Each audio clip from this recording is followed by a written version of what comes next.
algo que retomaremos sobre el final del programa, Sí. pero bien sabemos sobre el triple femicidio sucedido hace muy poquitos días por preliminarmente un ajuste de cuentas narco, pero que ocultamos o queremos negar o etcétera, porque esto debería estar en la carátula de femicidio. No, es triple homicidio agravado por concurso premeditado. Claro. Esa es la carátula. El hecho de que eran mujeres pobres en situación de prostitución no son detalles nunca a observar. Pero como dije, lo vamos a tener más para el final del programa porque, como les decíamos, ahora estamos en línea con Agustín Rossi. Lo recordaremos por ser ex vicecandidato a vicepresidente, por ser ex jefe de gabinete, toda una historia muy larga y muchos temas para hablar. Agustín, ¿cómo estás? Cami Mitre y Ariel Raimundo te saludamos. ¿Qué tal? ¿Cómo les va? ¿Qué dicen? Buenas tardes, buenas noches. Buenas tardes, buenas noches. Ya a esta altura del día me costaba acordarme de mi propio apellido y el de Cami, porque bueno, estamos con una intensidad de todo.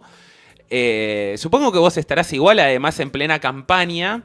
Para quienes no conozcan al Chivo Rossi en su actividad política, Agustín Rossi es igual de pesado como Catopodis, en que está todo el día militando, que se sube al tren, que te hace el posteo, que sale en una nota, que te sube un tuit, que después hace una historia, que de repente está en un colegio y de repente está en un acto por el último avión de entrenamiento de Malvinas. Y vos decís, Agustín Rossi o se multiplica o no sabemos, así que le vamos a preguntar.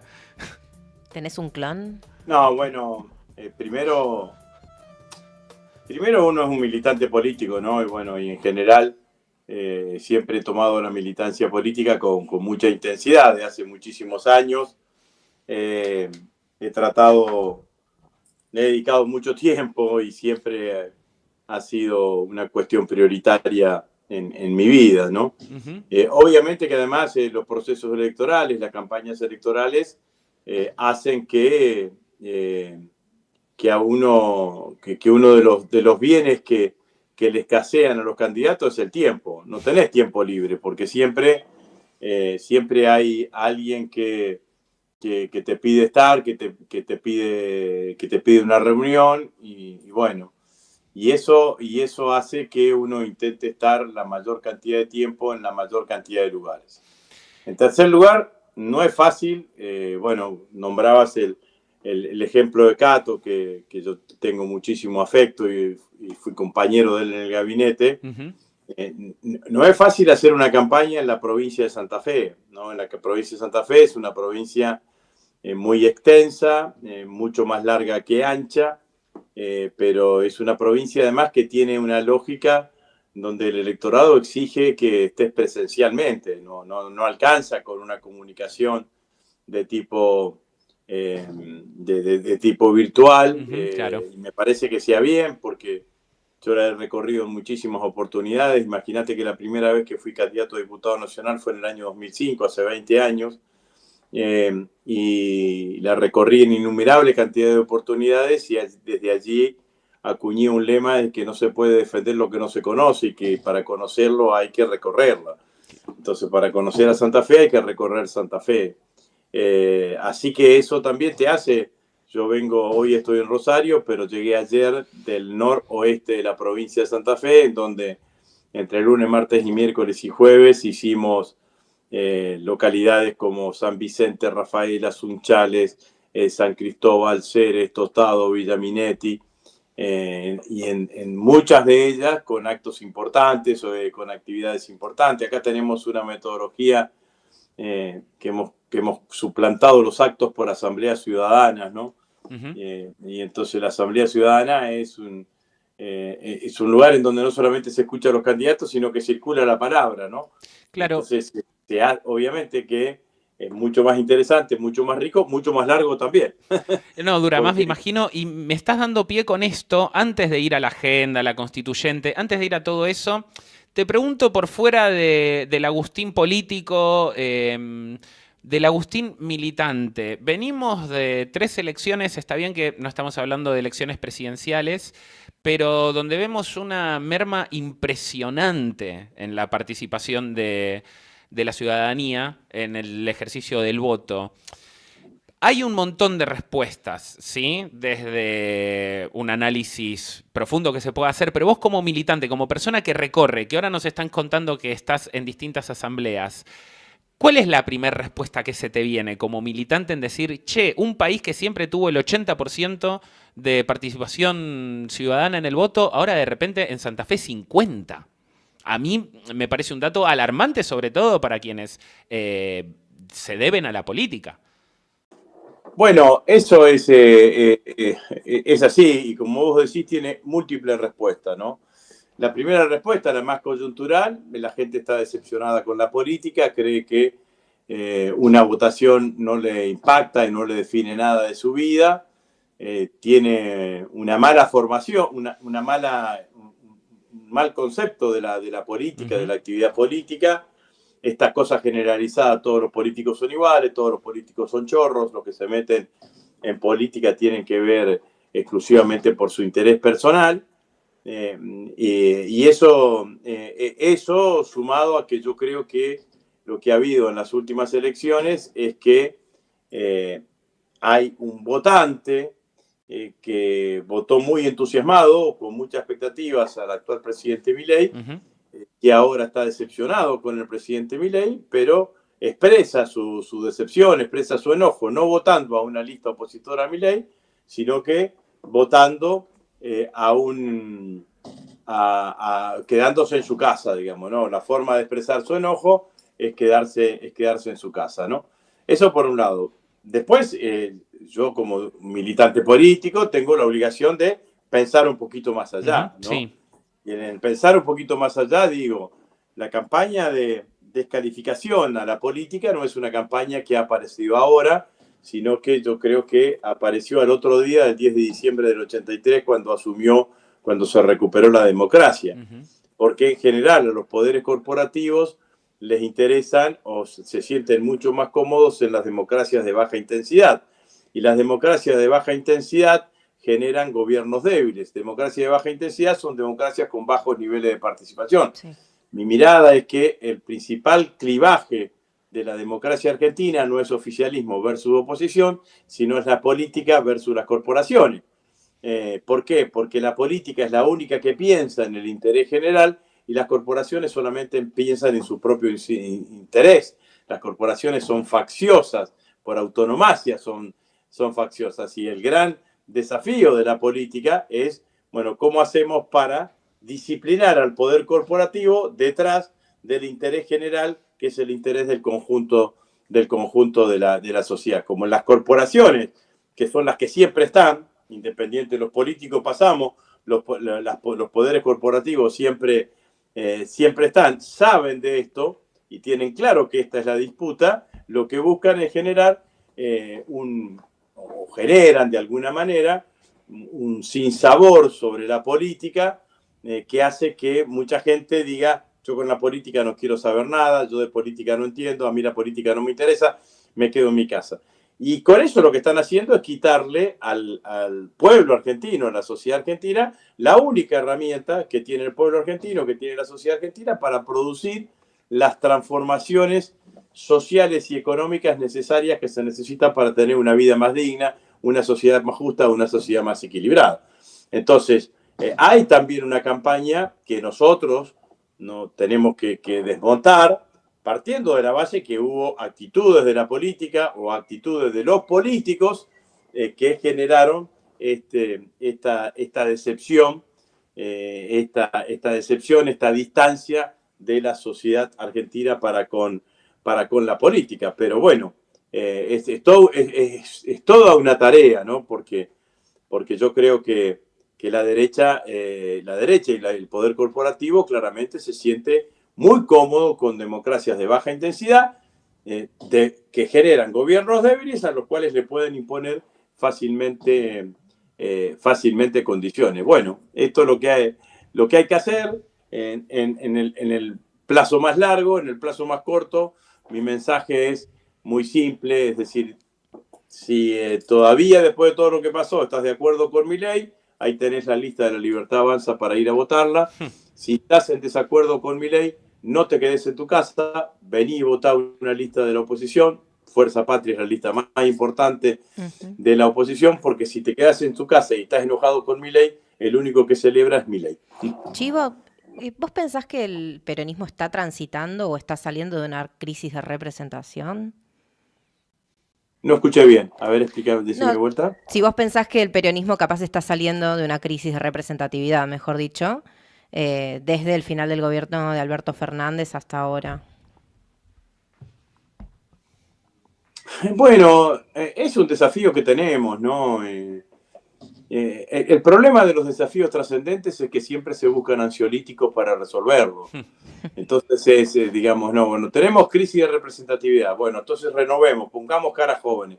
Bueno, entonces, y con eso no se resuelve, ¿no? Se resuelve Claro. con un proyecto político, se resuelve con una gestión de gobierno que le dé respuestas respuestas a la sociedad. A mí me parece que lo que nosotros necesitamos es, si se me pregunta, necesitamos volver a un peronismo transgresor, un peronismo que esté dispuesto a modificar determinadas situaciones económicas, a tocar determinados privilegios para mejorar la vida del conjunto de los argentinos. De esto es fundamentalmente lo que se trata, ¿no? Yo sé que es una palabra no utilizada, pero diría, el peronismo que debe venir en el 2027 tiene que ser un peronismo revolucionario. Revolucionario no que rompa todo, que reconstruya todo, porque el que rompe todo es Milei. Entonces, habrá que, y en ese reconstruir, hay que poner al hombre y a la mujer argentina en el centro de nuestra política, y lo que no podemos hacer es gobernar sin mejorar las condiciones de vida, la calidad de vida del conjunto de los argentinos. Bueno, me parece que es el desafío. Se resuelve con política, a mi criterio, se resuelve con un modelo político que haga lo que dije recién, ¿no? Sí, sí. Que tenga la fortaleza política que nos permita disciplinar al poder corporativo, que fue lo maravilloso de Néstor y Cristina. No es que Pensando, las sí. corporaciones no ganaron ni tuvieron rentabilidad con nosotros. Ganaron, tuvieron rentabilidad, mejoraron sus inversiones. Todo esto pasó. Ahora, había un poder político que le decía, bueno, hasta acá. ¿Por qué? Porque si seguís avanzando, me perjudicás al conjunto de la sociedad. Bueno, esto es lo que necesita la política, volver a ser el peronismo. Necesita eso y muchas cosas más. Necesita planificación, planeamiento, definir cuáles van a ser los vectores productivos que nos van a hacer crecer y que van a incorporar valor agregado y que van a hacer un PBI mucho más robusto. Bueno, necesita definir una cantidad de cosas más, pero en esencia me parece que esto tiene que estar allí. Yendo a eso, justo me das el pie hablando de corporaciones y pensando en Santa Fe, que es uno de los sectores agropecuarios más grandes de Argentina. Bueno, pongo rápidamente en contexto, el gobierno habilita hasta después de las elecciones que se liquide a 0% de retención, pero con un cupo de 7.000 millones de dólares. ¿Qué pasó? 72 horas después, todas las grandes celeaderas, no fue que... Esto es un poco técnico, igual tengo tanto a Cami como al Chivo del otro lado para explicar lo que yo expliqué mal. Lo que hicieron las cerealeras no fue liquidar granos, sino comprar los derechos de exportación, que eso es, lárgame la divisa dólar. Sí. Además, con un inciso que les permite hacer especulación financiera mediante compra-venta de títulos futuros, bueno, etcétera, etcétera, etcétera. A donde voy es que, perdóname Agustín por mi francés antiguo, los reabrocharon a los productores, menos del 15% pudo poner algo de esa liquidación. Y yo hoy escucho a Nicolás Pino, actual presidente de la Sociedad Rural, decir seamos prudentes, cuando me acuerdo que por Vicentín, empresa que defrauda al Estado por 300 millones de dólares, había un Duna medio chocado en la provincia del querido Rossi que decía todos somos Vicentín. Hecha el contexto y hecha el condimento que yo me atrevo a agregar, que parece que siempre el peronismo es el que perjudica al campo y de repente vemos esta situación, quizás, pregunto, no lo sé, por ahí sí, ¿no es una buena oportunidad para tender esos puentes con aquel sector que, pido de vuelta, disculpas por mi expresión, los recontra cagaron esta semana, que es un escándalo lo que sucedió, es realmente un escándalo, lo que pasa es que es difícil de entender. Bueno, siempre es una buena oportunidad tener un buen diálogo con un sector productivo tan importante y tan proveedor de divisas como es el sector agropecuario, digamos, ¿no? Esto me parece que es así. Yo creo que, dicho esto, creo que toda la reflexión que hiciste lo que constituye es una gran estafa. Claro. Los estafaron.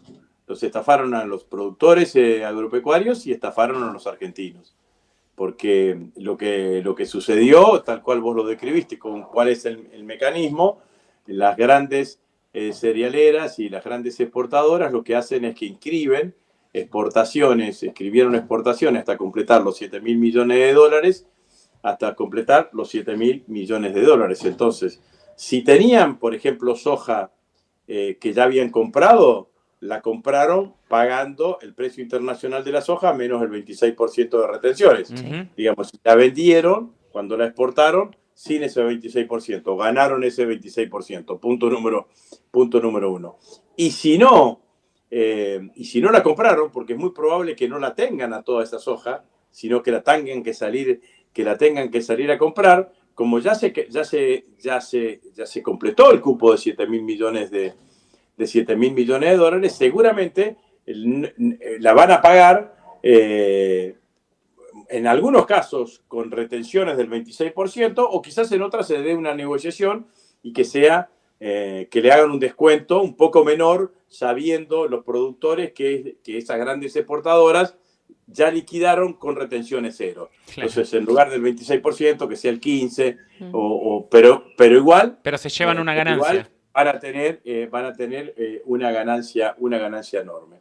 Ese es un lado. Estafaron al sector productivo, al sector agropecuario, de una manera nunca vista, y solo el antiperonismo, gorilismo, o llamarlo como se llame, de un sector de la dirigencia agropecuaria, o mayoría de la dirigencia agropecuaria, hacen que hoy no estén cortando la ruta como nos cortaron a nosotros durante el año 2008 con el debate de la 125, porque siempre tienen mucha mayor tolerancia con los gobiernos de derecha que con las políticas que pueda llevar adelante un gobierno progresista, un gobierno nacional y popular como es el peronismo. Punto número uno. Punto número dos.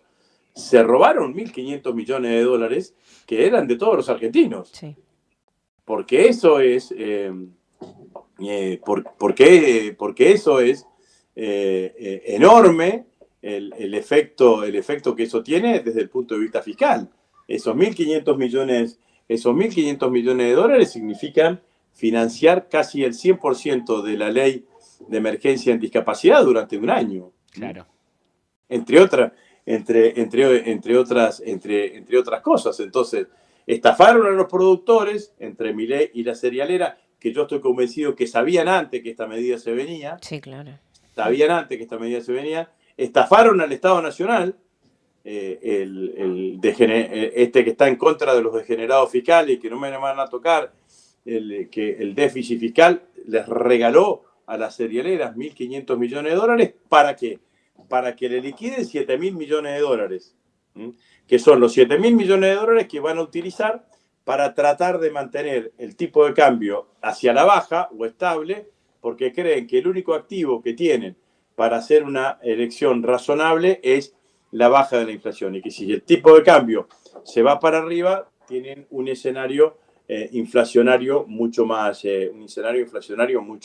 complicado. En tándem ahora, con esto. Cerealeras, sí, no, perdón. Es carambola y palito por todos lados, ¿no? Sí, porque esto esto van me a poner da... los 7.000 millones de dólares. y el gobierno le va a dar pesos por esos 7.000 millones de dólares. Ujú. Se van a ir al carry trade. Sí, se van a ir. Van a Sí. sacar Se un van a ir al interés. carry trade. Sí. Y una semana antes o días antes del carry trade se van a van a salir dolarizarse. del carry trade y se van a ir al dólar MEP o al contado con liquid, digamos, ¿no? Para volver a posicionarse en dólares previo a las elecciones, porque todo el mundo presupone que más temprano que tarde, antes o después de las elecciones, el gobierno va a generar algún tipo de devaluación, que no la llamarán devaluación, sino que la llamarán corrección cambiaria, digamos, ¿no? Pero entonces, de lo que se trata fundamentalmente es eso es lo que ha sucedido, en estas 72 horas. La obsecuencia de la dirigencia agropecuaria, está sustentada en esto que dije recién, que es fundamentalmente el antiperonismo en sangre que tienen, que los hace mirar siempre equivocadamente. Ahora, dicho esto, voy a un punto más, que es el peronismo. El peronismo tiene que tener una política para el sector agropecuario.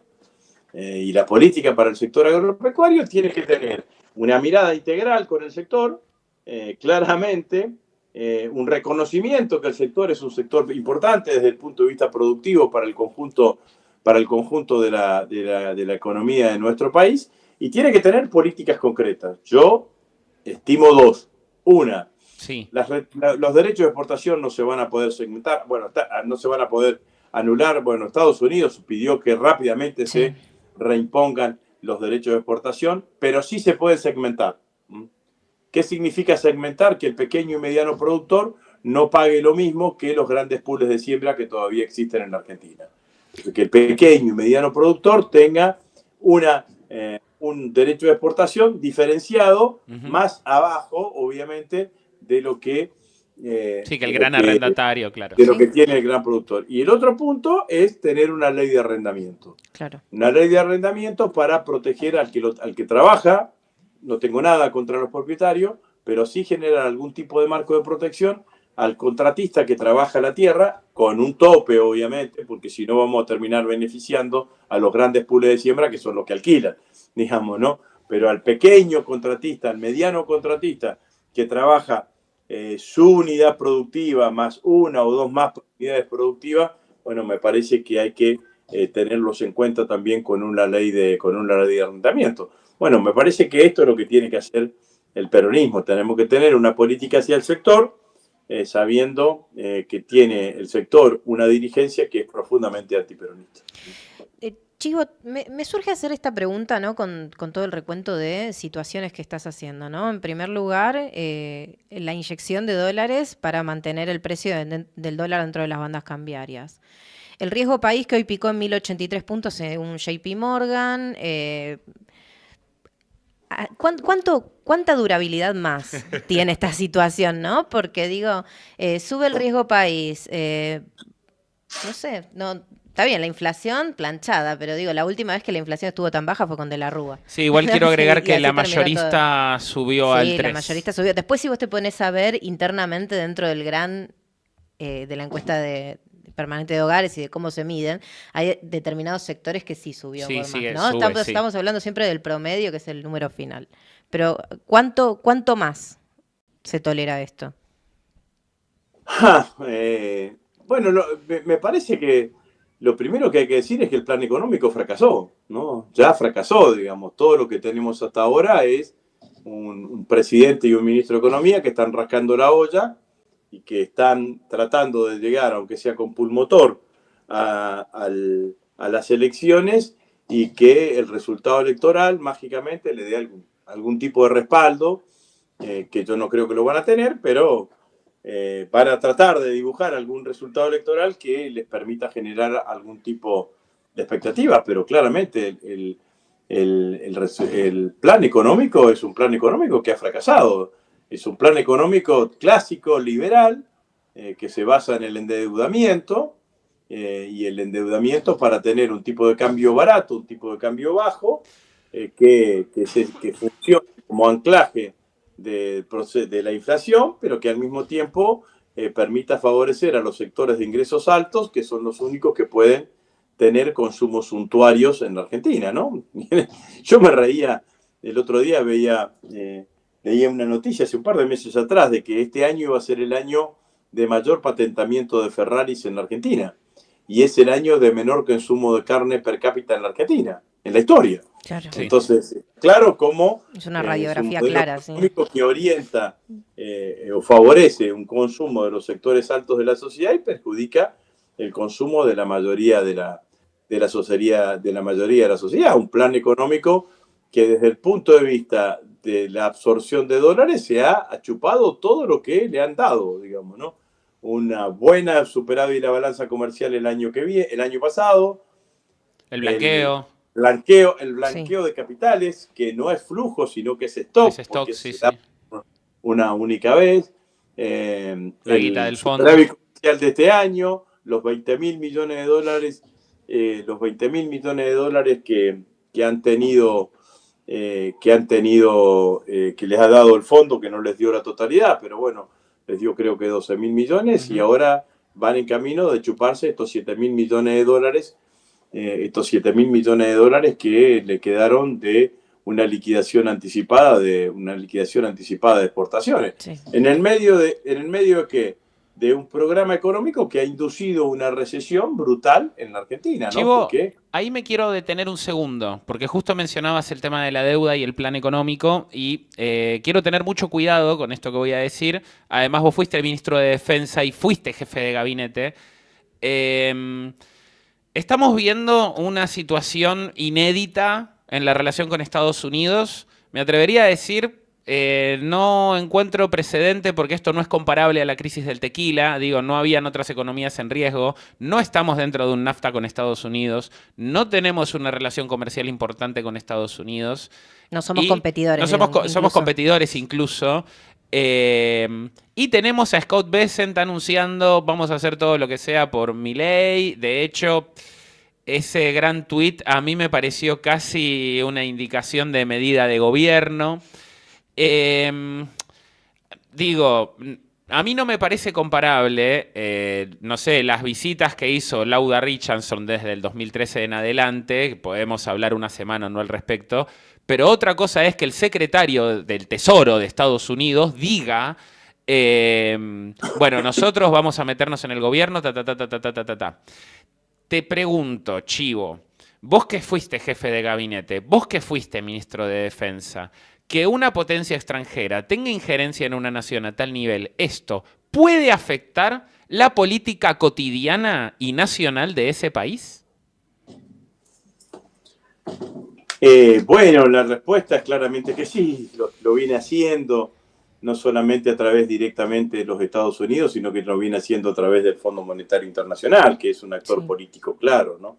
Claro, pero no es la nación directa, ¿me explico? Ahora vos hiciste una introducción, después retomo esto si querés, hiciste una introducción que es interesante, porque dijiste, bueno, no es el tequila, nosotros no somos México, que tiene una frontera,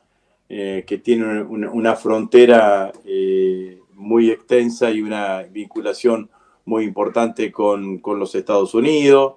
Me parece que lo que hay que incorporar, yo diría, dar una mirada geopolítica, ¿no? En primer lugar, lo tenemos a Trump lanzado en una disputa contra China, por un lado. Y por el otro lado, creo que hay un dato que es elocuente, que es por el empecinamiento ideológico que tiene el presidente Trump, este enfrentamiento y estas diferencias que tiene con el presidente de Brasil. Sí. Entonces, en un mundo en donde Trump está claramente enfrentado con China y quiere que la América Latina vuelva a ser su patio trasero, y además tiene el principal país de América del Sur, con el cual tiene una disputa por una cosa inaudita, ¿no? Porque es por defenderlo a Bolsonaro. Sí. Bueno, aparecen todas estas manifestaciones del trumpismo a favor del presidente Milei, que hasta ahora son manifestaciones y no efectividades, ¿no? Ahora, de esta alianza digamos, o de cómo se termine concretando esta alianza, bueno, todo lo que surja de acá son preocupaciones, ¿no? Sí. Son preocupaciones. Acordémonos que el presidente Milei, cuando estuvo la anterior jefa del Comando Sur, apenas había asumido, junto con el ministro cosplayer Petri, Sí. estuvieron en Ushuaia y anunciaron, el presidente Milei le ofreció a Estados Unidos hacer la base naval, la base militar naval más austral que existiría en el mundo, en esta zona, en Ushuaia, hacerla junto con Estados Unidos. Y eso es regalarle a Estados Unidos una ventaja comparativa que le puede dar autonomía enorme a la Argentina, no solamente desde el punto de vista de defensa, sino de lo que significa desde el punto de vista de su política exterior. Sí. La compra de los F-16 por sobre los JF Sí, chinos, los 35, sí. que eran aviones nuevos y demás, tiene que ver con una decisión en donde no se privilegió las cuestiones de la defensa, sino el alineamiento automático con Estados Unidos e Israel, y con Estados Unidos específicamente con Trump, ¿no? Entonces me parece que de esto, que esto es lo que nosotros tenemos que tener en cuenta, ¿no? Entonces, ahora, Agustín, las visitas... Nada bueno puede surgir de ahí. de una alianza de estas características, en donde Estados Unidos nos preste plata, que además nos quita autonomía directamente, como podría ser un aporte del Tesoro si es que lo van a efectivizar en algún momento.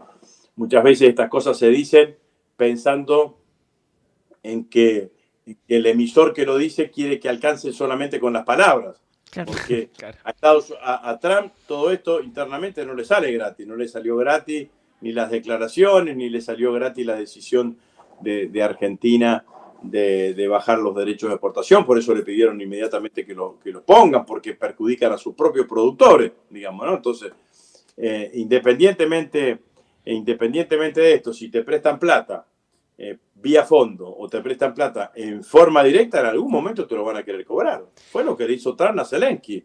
Sí, Dijo, claro. Zelensky, Con las tierras raras. Te presté plata para la guerra, me tenés que devolverla. Ay, pero no tengo si me la gasté en la guerra, digamos, ¿no? Total. Ahora, ¿no hay una insistencia Entonces de...? dijo, bueno, pero tenés tierras raras, tenés minerales, tenés hidrocarburos. Bueno, entonces esto es lo peligroso. Pareciese a Milei ninguna de estas cosas les importa. No, claro. Ahora, Ninguna de ya hay estas cosas. antecedentes de Laura Richardson acá, pienso, ¿no? En el 2013, si no me equivoco, es la primera vez que viene. ¿Con qué argumento?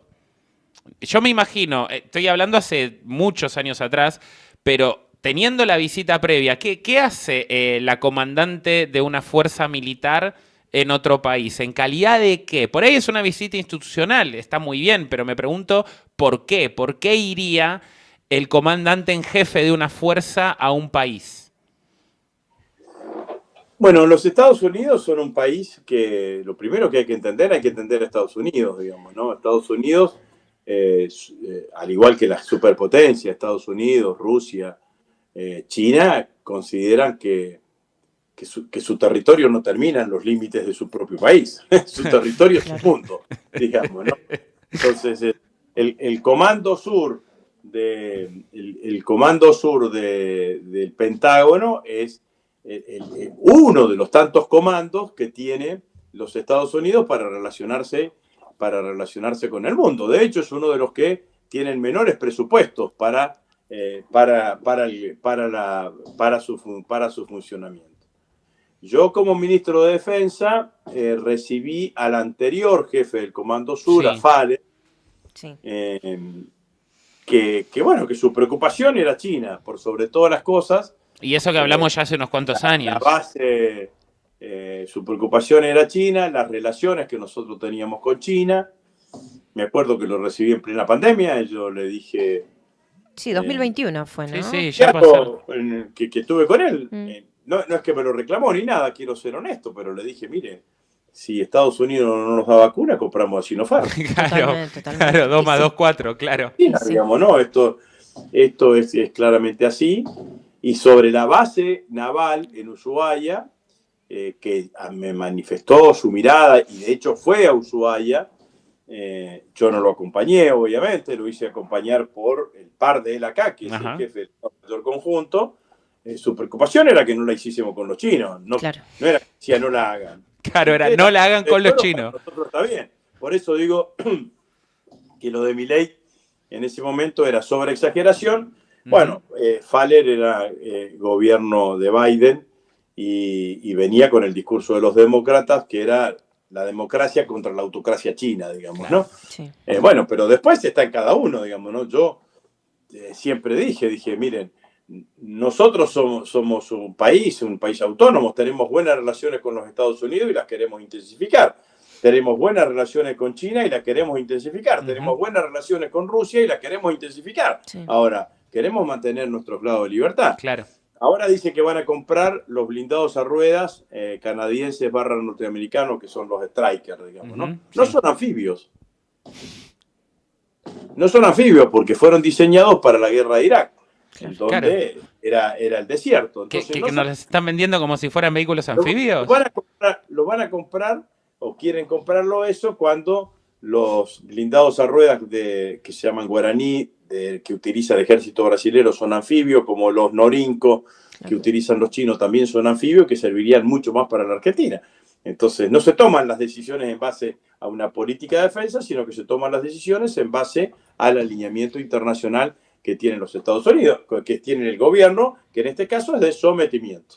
Claro, aparte tratando de hacer siempre buena letra, ¿no? Para quedar bien con Estados Unidos, con su gobierno. Y bueno, y en esta línea, al menos mi última pregunta, tiene que ver con qué opinás acerca de la política exterior que está llevando adelante el gobierno.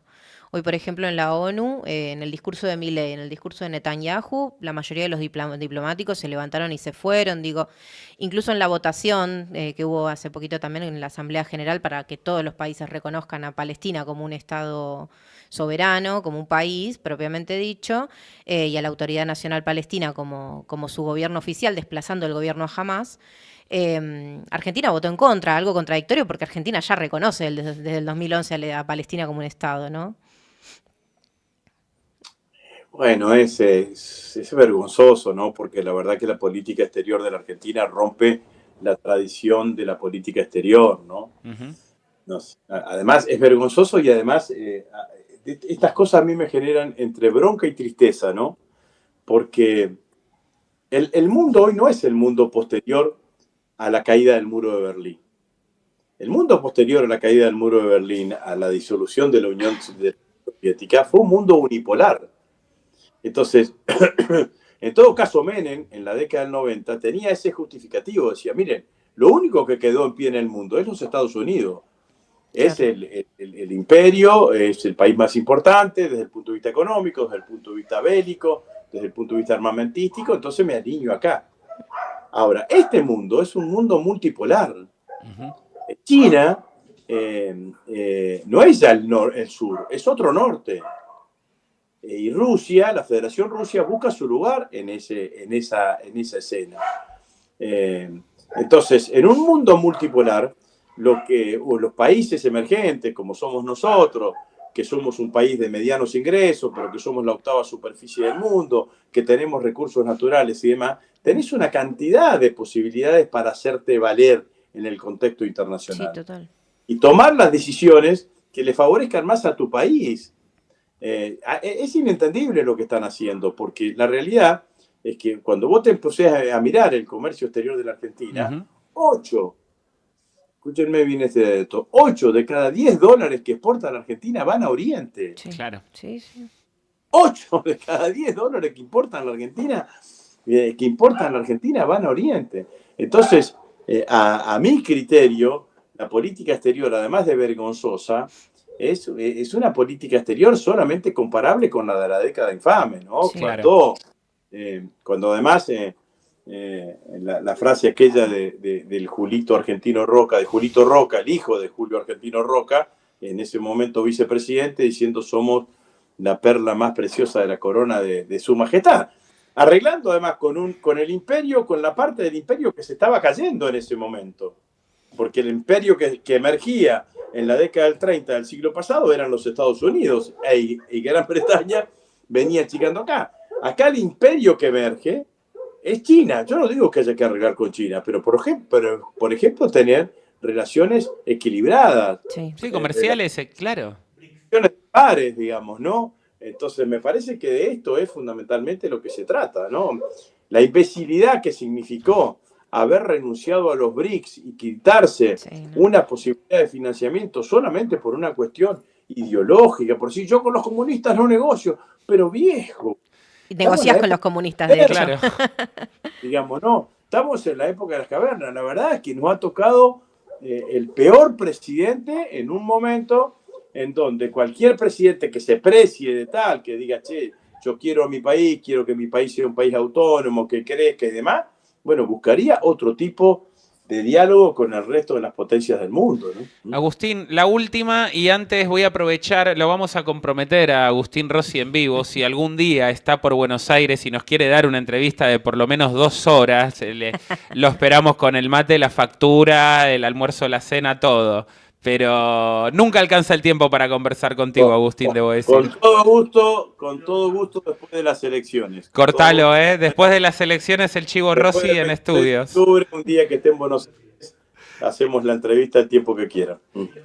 Estamos enfrente a Plaza de Mayo, así que te vamos a ir a buscar, te vamos a tener cerca quizás, ojalá. Seguro. La última.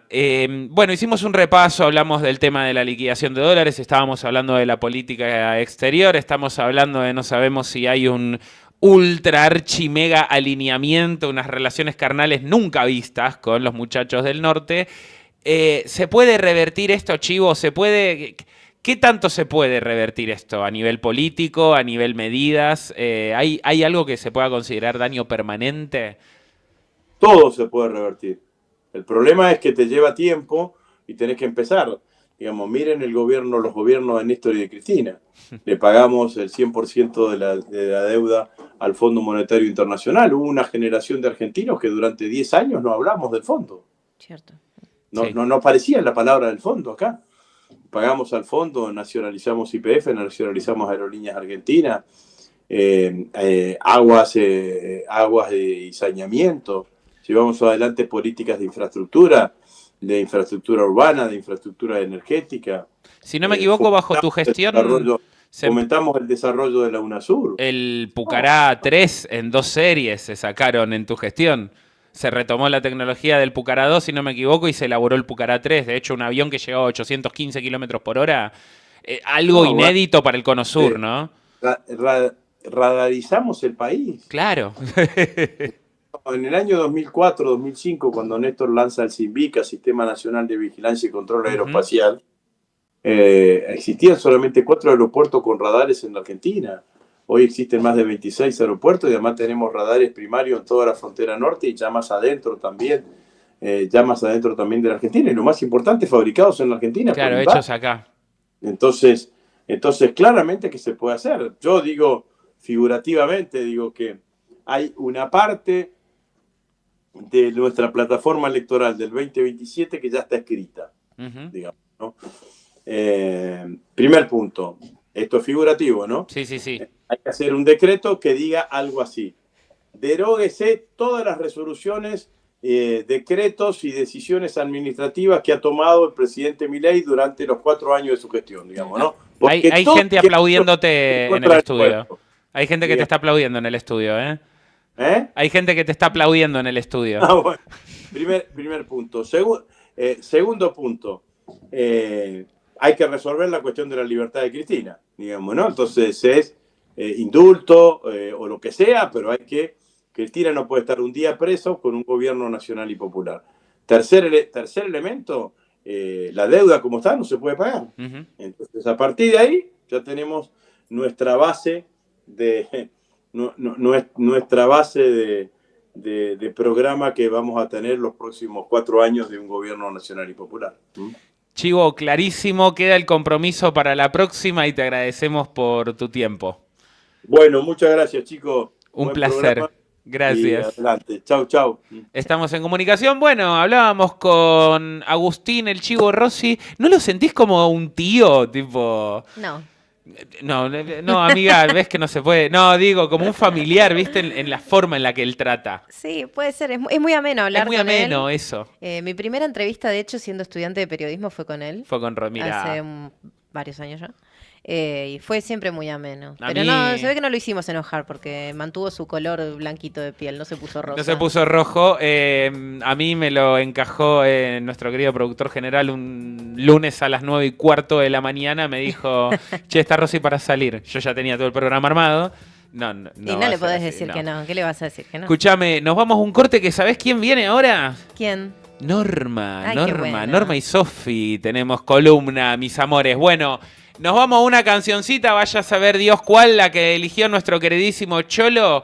Y ya volvemos, denle al corazón y todas esas cosas que tienen que hacer cuando miran un streaming. Ya volvemos. ¿Qué es esto? Pará, subímelo, subímelo.